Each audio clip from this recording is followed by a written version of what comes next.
Hello friends, welcome to Kuldeep education point. तो friends, ये हमारे प्राचीन इतिहास की क्लास 53 है और आज इस क्लास में जो हमारा टॉपिक चल रहा है गुप्त साम्राज्य, उसके समुद्रगुप्त शासक के बारे में पढ़ेंगे। हमने अपनी प्रीवियस क्लास में यह देखा था कि किस प्रकार से गुप्त साम्राज्य की स्थापना हुई थी श्रीगुप्त के द्वारा 275 ईस्वी में, और गुप्त साम्राज्य के जो स्रोत थे पुरातात्विक व साहित्यिक, उसके बारे में भी पढ़ा था।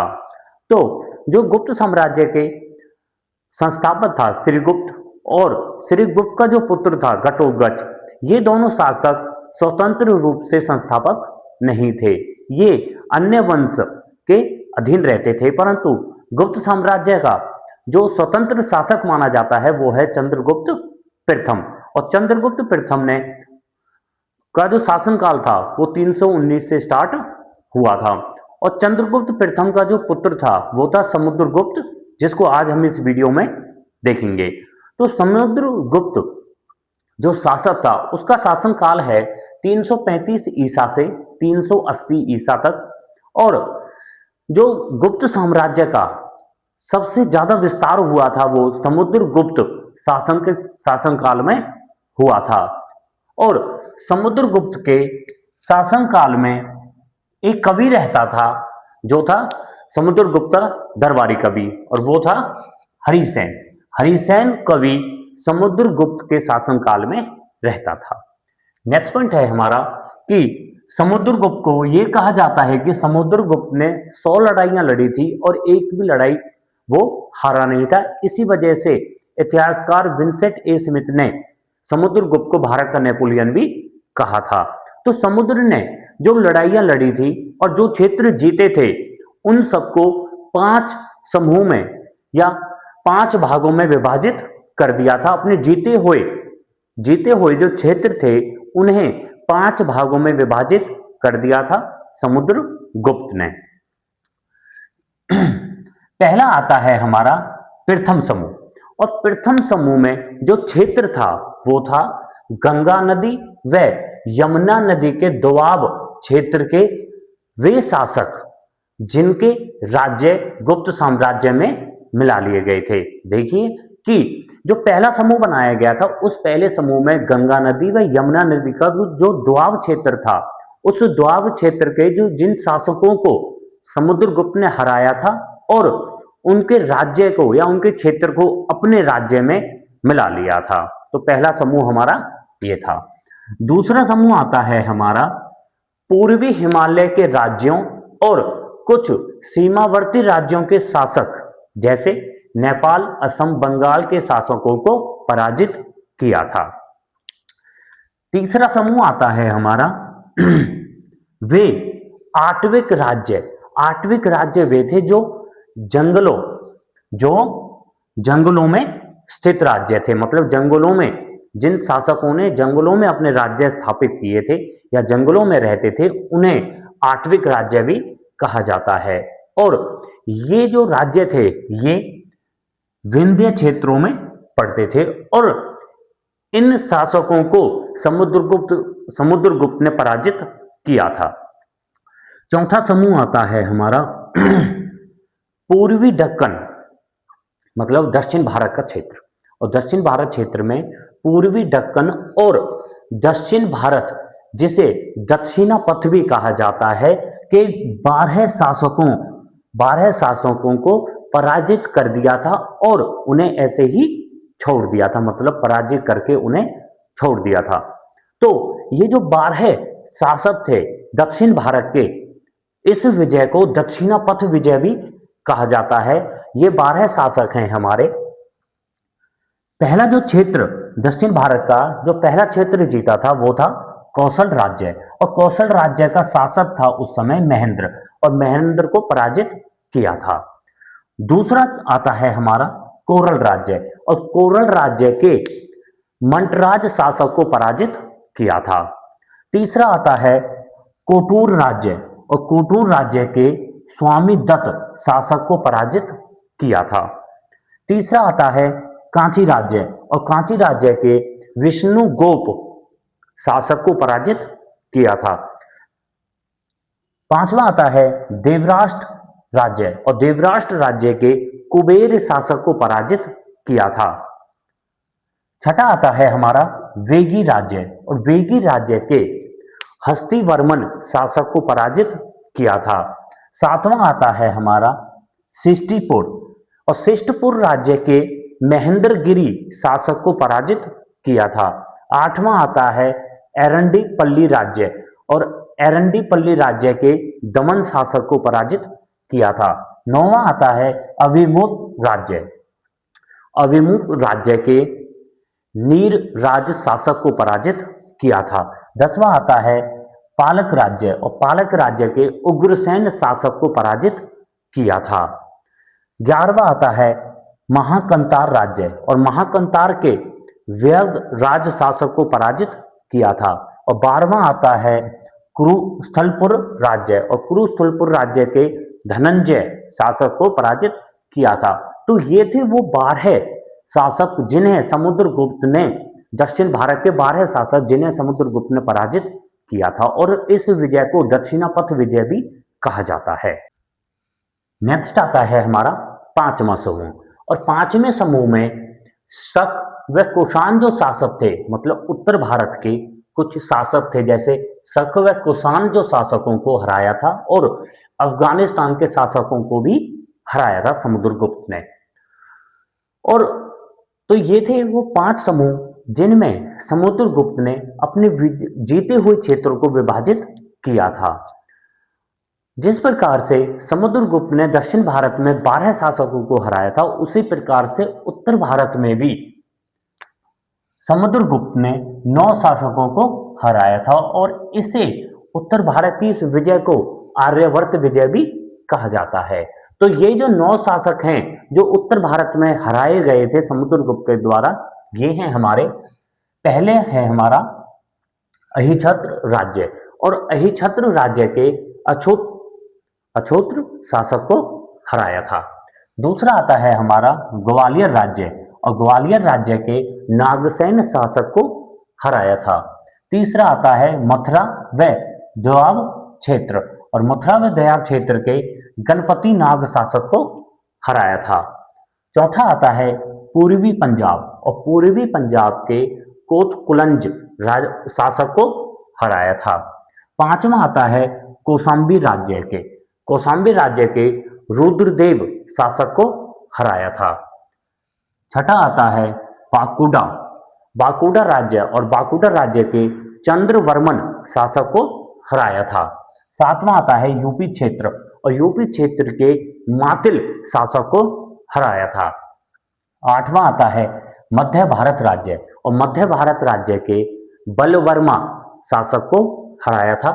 नौवां आता है मथुरा राज्य, और मथुरा राज्य के नागदत्त शासक को हराया था। तो ये थे हमारे 9 उत्तर भारत के शासक जिन्हें समुद्रगुप्त ने हराया था।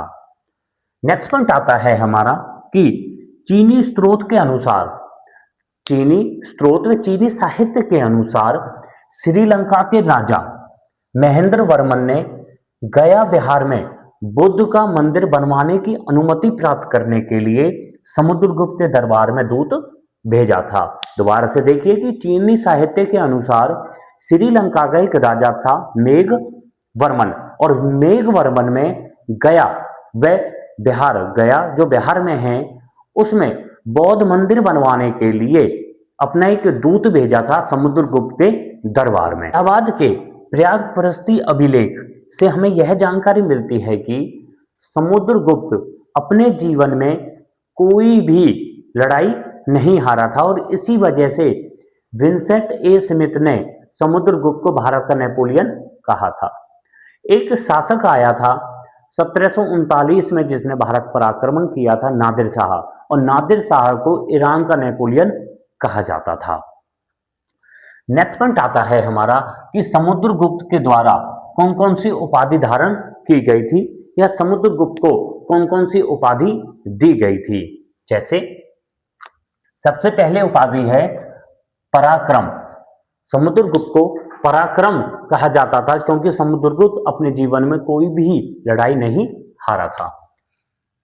फिर है व्याग पराक्रम, तीसरी है कविराज, फिर है अप्रीतिरथ, पांचवी उपाधि है परम भागवत या भट्टारकर, छठी उपाधि है सर्व राजोछेटा, सातवीं उपाधि है पृथ्व्या प्रथमवीर, आठवीं उपाधि है लिच्छवी दोहिक। लिच्छवी दोहिक इसलिए कहा जाता है क्योंकि इनकी माता जो थी वो लिच्छवी राज्य से थी, कुमार देवी, और कुमार देवी पत्नी थी चंद्रगुप्त प्रथम की, और चंद्रगुप्त प्रथम ने ही अपने सिंहासन पर, अपने सिंहासन के पीछे लिच्छवी लिखवाया था। नौवीं उपाधि है चंद्र प्रकाश, और चंद्र प्रकाश उपाधि का जो वर्णन मिलता है वो हमें काव्यालंकार ग्रंथ में मिलता है।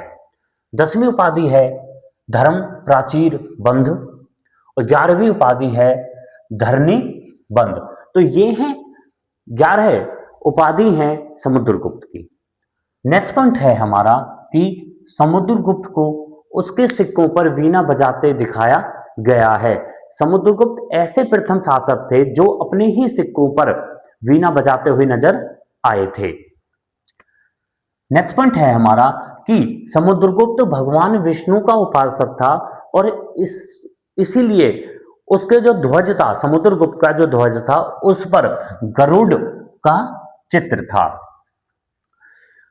सबसे ज्यादा जो समुद्रगुप्त की जानकारी मिलती है वो हमें प्रयागप्रस्ती अभिलेख से मिलती है जो है इलाहाबाद में, और प्रयागप्रस्ती अभिलेख जो लिखा गया था वो प्रयागप्रस्ती अभिलेख की जानकारी, इस अभिलेख की रचना हरिसेन ने की थी। और प्रस्ती जो शब्द है, प्रस्ती शब्द का अर्थ होता है राजा की स्तुति, और इस अभिलेख की रचना चंपू शैली व गद्यपद शैली में हुई थी, और प्रयागप्रस्ती को हरिसेन ने संस्कृत भाषा में लिखा था। नेक्स्ट पॉइंट आता है हमारा संस्कृत भाषा में लिखा था। नेक्स्ट पॉइंट है हमारा कि समुद्रगुप्त ने राजा बनने के लिए अपने भाई कांच के साथ युद्ध किया था और उसको पराजित किया था। भारत व विश्व में सामंतशाही प्रथा का जनक समुद्रगुप्त को कहा जाता है। नेक्स्ट पॉइंट आता है हमारा समुद्रकालीन निम्न सिक्के, कि समुद्रगुप्त के शासनकाल में 6 प्रकार के सोने के सिक्के चलाए गए थे। पहला प्रकार है हमारा गरुड़ प्रकार, और गरुड़ प्रकार के सिक्कों पर राजा की आकृति के साथ साथ गरुड़ पक्षी का चित्र भी था, और गरुड़ चित्र को समुद्रगुप्त ने अपने ध्वज पर लगाया हुआ था क्योंकि समुद्रगुप्त भगवान विष्णु का उपासक था। नेक्स्ट पॉइंट आता है हमारा नेक्स्ट प्रकार है हमारा धनुर्धारी प्रकार, और धनुर्धारी प्रकार सिक्कों पर अप्रीतिरथ उपाधि अंकित थी व राजा धनुष बाण धारण किए हुए था। तीसरा प्रकार आता है हमारा परशु प्रकार, और परशु प्रकार के सिक्कों पर राजा जो था वो परशु अस्त्र धारण किए हुए था व कृतांत परशु उपाधि अंकित थी। चौथा प्रकार आता है हमारा अश्वमेघ प्रकार, और अश्वमेघ प्रकार के सिक्कों पर यज्ञ यूप में बंधे हुए घोड़े का चित्र था। पांचवा प्रकार आता है हमारा व्यग हनन प्रकार, और व्यग हनन प्रकार में मकर वाहिनी गंगा की आकृति के साथ साथ राजा की आकृति भी सिक्कों पर छपी हुई थी। छठा प्रकार आता है हमारा वीणा वादन प्रकार, और वीणा वादन प्रकार के सिक्कों पर जो राजा था वो वीणा बजाते हुए दिखाया गया था और लक्ष्मी देवी का चित्र भी था। तो ये थे समुद्र काल में, समुद्रगुप्त के काल में 6 प्रकार के जो सिक्के, सोने के सिक्के चलाए गए थे। नेक्स्ट आता है कि प्रयागप्रस्ती, जिसे हरिसेन ने लिखा था संस्कृत भाषा में, उस प्रयागप्रस्ती में कुछ प्रशासनिक अधिकारियों के नाम दिए हुए हैं। या प्रशासनिक अधिकारियों को विभाग, कौन से विभाग के अध्यक्ष क्या कहा जाता था। जैसे पहला है हमारा संधि विग्रहक, और संधि विग्रहक जो विभाग था उसको संधि व युद्ध का मंत्री कहा जाता था। दूसरा आता है खादट पाकिक, और खादट पाकिक जो अधिकारी था वो राजकीय भोजनालय का अध्यक्ष होता था। तीसरा आता है कुमार कुमारामात्य, और कुमारामात्य में उच्च श्रेणी के अधिकारी होते थे। चौथा आता है महादंड नायक, और महादंड नायक जो था वो पुलिस विभाग का प्रधान अधिकारी होता था। नेक्स्ट पॉइंट है हमारा कि जो प्रयागप्रस्ती था, प्रयागप्रस्ती जिससे हमें समुद्रगुप्त की जानकारी मिलती है, इसे अशोक ने बनवाया था या अशोक ने लिखवाया था, अशोक के द्वारा लिखवाया गया था। प्रयागप्रस्ती को कौशाम्बी से मंगवाकर इलाहाबाद के किले में रखवाया गया था अशोक के द्वारा। जो विंसेंट ए स्मिथ ने समुद्रगुप्त को भारत का नेपोलियन कहा था, तो विंसेंट ए स्मिथ ने अपनी book early history of India book में समुद्रगुप्त को भारत का नेपोलियन कहा गया था विंसेंट ए स्मिथ के द्वारा। नेक्स्ट पॉइंट आता है कि समुद्रगुप्त के द्वारा जो दक्षिणा पथ मतलब दक्षिण भारत के जो 12 शासकों को पराजित किया हुआ था, उसको दक्षिणापथ विजय को धर्म विजय भी कहा जाता है हेमचंद राय के द्वारा। और हेमचंद राय ने ही समुद्रगुप्त की जो तुलना करी है वो महापद्म नंद से करी है। हमने अपनी प्रीवियस क्लासेज में देखा था कि नंदवंश जो था, नंदवंश की स्थापना महापद्म नंद ने की थी, और इसी महापद्म नंद से समुद्रगुप्त की तुलना की गई है हेमचंद राय के द्वारा। और जो नंदवंश था, नंदवंश का जो अंतिम शासक था धनानंद, और धनानंद के शासनकाल में ही सिकंदर ने भारत पर आक्रमण किया था। नेक्स्ट पॉइंट आता है हमारा कि समुद्रगुप्त की पत्नी दत्र देवी व उनके पुत्र व पौत्रों का जो उल्लेख मिलता है, जो जानकारी मिलती है, वो हमें एरन अभिलेख से मिलती है। नेक्स्ट पॉइंट है कि समुद्रगुप्त ने एक किताब लिखी थी, एक पुस्तक लिखी थी, जो थी हमारी कृष्ण चरितम बुक समुद्रगुप्त ने लिखी थी। नेक्स्ट पॉइंट आता है हमारा कि काचगुप्त जो शासक था, जो समुद्रगुप्त का भाई था, उसका जो उल्लेख मिलता है वो हमें सिक्कों के माध्यम से या मुद्राओं के माध्यम से मिलता है। नेक्स्ट पॉइंट है हमारा छंदोमद मुद्रा लेख अंकित कराने वाला प्रथम शासक बना था समुद्रगुप्त। नेक्स्ट पॉइंट है हमारा वसुबंधु एक बौद्ध भिक्षु था, और वसुबंधु बौद्ध भिक्षु को जो संरक्षण मिला था वो समुद्रगुप्त के शासनकाल में मिला था। नेक्स्ट पॉइंट है हमारा कि एरन लेख में समुद्रगुप्त की तुलना प्रभु रघु जैसे महान शासकों से की गई है, व उसे पराक्रम व विनय का स्रोत भी माना गया है। एरन जो अभिलेख है ये संबंधित है भानुगुप्त से, जो गुप्त साम्राज्य का ही एक शासक था। नेक्स्ट पॉइंट आता है कि जब समुद्रगुप्त ने दक्षिण भारत के 12 शासकों को पराजित किया था, तो दक्षिणापथ विजय के जो 3 सिद्धांत थे वो थे ग्रहण, मोक्ष और अनुग्रहण। तो ये था हमारा समुद्रगुप्त के बारे में जानकारी। समुद्रगुप्त के 2 पुत्र हुए थे, जो था एक रामगुप्त और चंद्रगुप्त द्वितीय। जो रामगुप्त था वो समुद्रगुप्त का बड़ा बेटा था, इसलिए समुद्रगुप्त के बाद रामगुप्त गुप्त साम्राज्य का उत्तराधिकारी व सम्राट बनता है। तो हमारा जो अगला शासक है वो है हमारा रामगुप्त शासक। रामगुप्त शासक ज्यादा समय तक शासक नहीं रहा था। समुद्रगुप्त के दो पुत्र थे, रामगुप्त और चंद्रगुप्त द्वितीय, और रामगुप्त उत्तराधिकारी व शासक बन जाते हैं। नेक्स्ट पॉइंट है हमारा कि भिलसा तथा एरन से ताम्र मुद्राएं मिली थी और इन ताम्र मुद्राओं में रामगुप्त का उल्लेख है, और यह कहा जाता है कि गुप्त साम्राज्य में रामगुप्त प्रथम शासक था जिसने तांबे के सिक्के या ताम्र मुद्राएं चलाई थी। नेक्स्ट पॉइंट आता है हमारा कि शकों ने रामगुप्त को पराजित कर दिया था और इनका अपमान किया था और एक संधि की गई थी।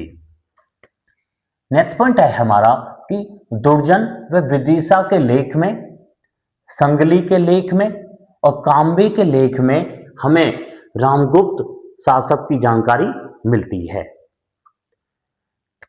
नेक्स्ट पॉइंट है कि शासकों के द्वारा रामगुप्त को पराजित किया गया था और एक संधि की गई थी, और उस संधि में रामगुप्त अपनी पत्नी ध्रुव स्वामिनी व ध्रुव देवी को शकों को भेंट देने के लिए स्वीकार हो गया था। मतलब उन्हें, जो शक शासक थे, उन्हें अपनी पत्नी को भेंट या संधि के अनुसार अपनी पत्नी को देना स्वीकार कर लिया था। नेक्स्ट पॉइंट आता है कि गुप्त जो शासक था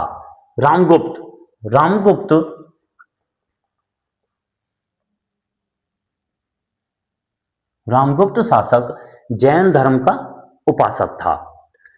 नेक्स्ट पॉइंट आता है कि देवी चंद्रगुप्तम जो नाटक है जिसे विशाख दत्त ने लिखा है, देवी चंद्रगुप्तम नाटक में रामगुप्त के आचरण को क्लीवज नोचित कहा गया है, और देवी चंद्रगुप्तम जो नाटक है इसको विशाख दत्त ने इसकी रचना की थी, और विशाख दत्त ने एक और नाटक की रचना की थी जो था मुद्रा राक्षस। इसी नाटक में ये जानकारी मिलती है कि रामगुप्त के छोटे भाई ने, चंद्रगुप्त द्वितीय ने शकों को पराजित किया था और रामगुप्त को हराकर उसकी पत्नी ध्रुव देवी से शादी की थी।